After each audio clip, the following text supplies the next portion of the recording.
Bai, bueno, pues egunon guztioi, desde luego justo gaur pentsatzen ari nintzen pozgarria dela ikustea baina jarduerak berreskuratzen ari gehala alde guztietan, ez da? Normaltasunera iristen ari gea horren proba, bueno, pues duela oso gutxi teleko lagunekin izan ginen, astelenean ATC-ko lagunekin, AGIFES-ekoekin ere bai egon ginen astelenean bertan, eta gaur TDH-ko lagunak ditugu, ADAGIGiko lagunak ditugu gure artean. Zergatik? Pues gaur TDH-ko nazioarteko eguna dugulako. Eta beraiek kontatuko digute, hori dela eta ze eskatzen diguten danoi, ze eskatzen diguten erakundeoi, eta baita ze pentsatu duten nola antolatu nahi duten. Siempre digo lo mismo, y es que, así lo siento, tenemos una inmensa deuda con todas las asociaciones que, como acabo de decir, son muchas y además, afortunadamente, pueden volver a retomar sus actividades y la prueba es que en pocos días pues, nos estamos encontrando con muchos amigos y muchas amigas, desde AFAGI, ATC, AGIFES, TEL, bueno, un montón, y hoy nos reencontramos con ADAGIGI porque es el Día Internacional, el Día Mundial del TDAH.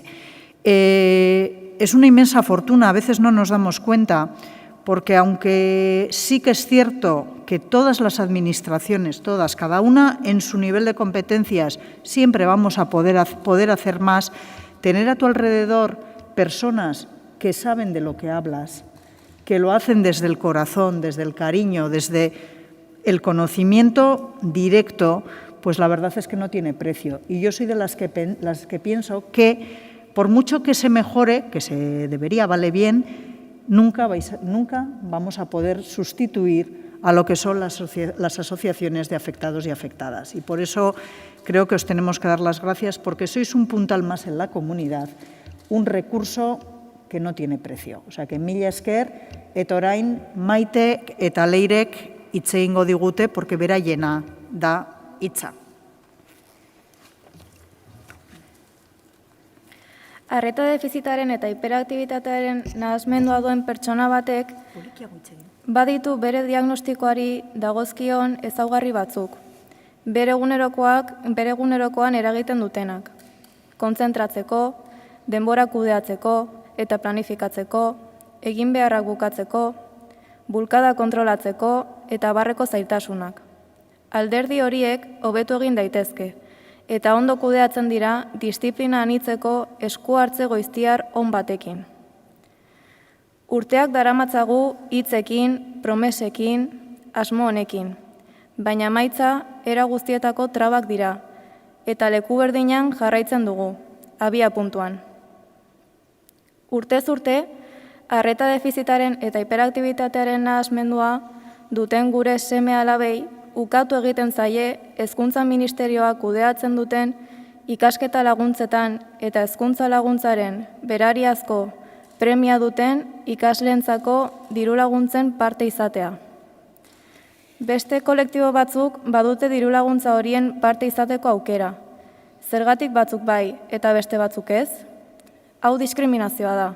Guztiok izan beharko ginateke parte. Llevamos años de palabras, de promesas, de buenas intenciones, pero el resultado son todo tipo de trabas y seguimos en el mismo lugar, en el mismo punto de partida. Año tras año se niega la incorporación a nuestros hijos y hijas con TDAH en las ayudas al estudio y subsidios para el alumnado con necesidades específicas de apoyo educativo que gestiona el Ministerio de Educación, que son los mismos requisitos que solicita el País Vasco. Donde otros colectivos sí tienen acceso, ¿por qué unos sí y otros no? Esto se llama discriminación. Tendríamos que estar todos incluidos en estas ayudas. Orain, 2021-tik 2024-ko osasun mentaleko estrategia berri bat daukagu. Eta horrek, arreta defizitaren eta hiperaktibitatearen nahasmendua jokabide nahasmenduen barruan sartzen du. Benetan, neurogarapenaren nahasmendu bat denean. Osasun mentaleko departamentuko agintari arduradunengandik espero dezakegun jokabide bat da hori. Erakusten duten arreta defizitaren eta hiperaktibitatearen nahasmenduaren inguruko ezjakintasuna lotsagarria baita. Ahora nos encontramos con una nueva estrategia de salud mental para el 2021-24, que incluye el TDAH dentro de los trastornos de conducta, cuando realmente es un trastorno del neurodesarrollo. ¿Qué podemos esperar de las autoridades responsables del Departamento de Salud Mental si muestran este vergonzoso desconocimiento sobre el TDAH?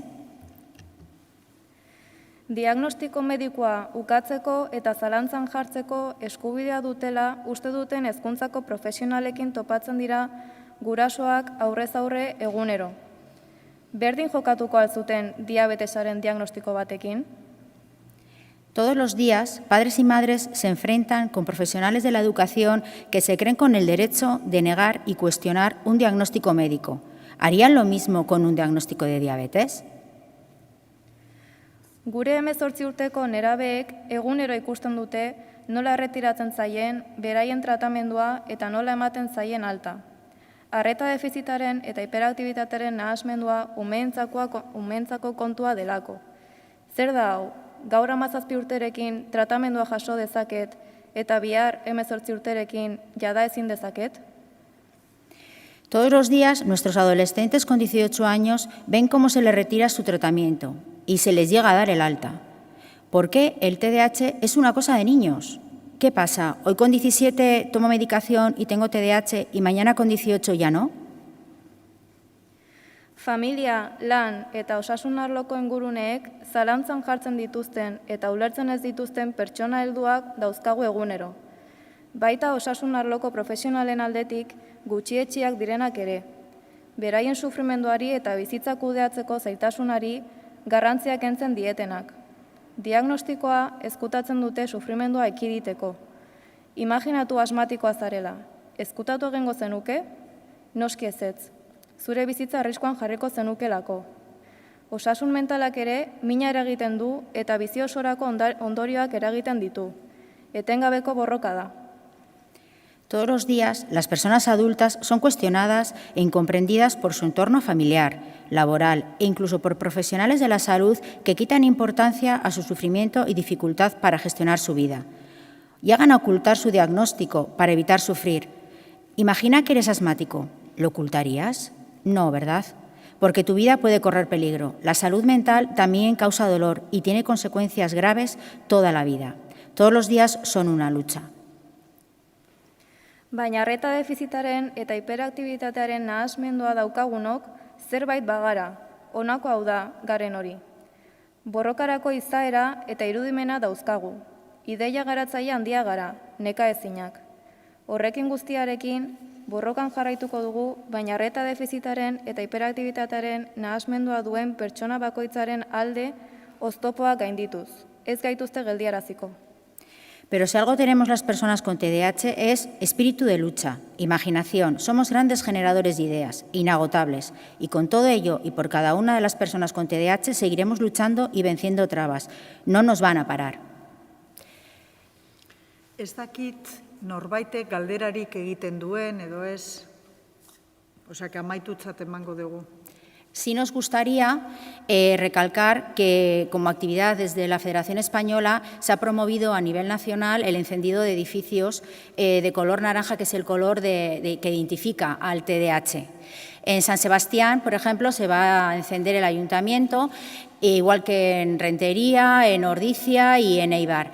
Y a nivel nacional, en este momento, contamos ya con 130 poblaciones, capitales y pueblos pequeñitos que se van a unir al color naranja hoy a la noche con y por el TDAH.